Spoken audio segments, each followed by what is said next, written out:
Sisa umur bukan untuk disesali, tapi untuk dimaknai. Kita tidak pernah tahu berapa banyak waktu yang tersisa dalam hidup ini.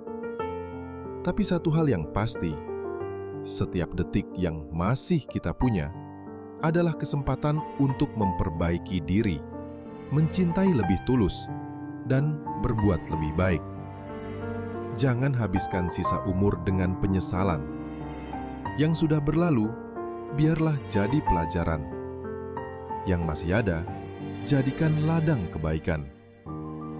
Hidup ini singkat, tapi bisa sangat berarti jika kita isi dengan cinta, syukur, dan ketulusan.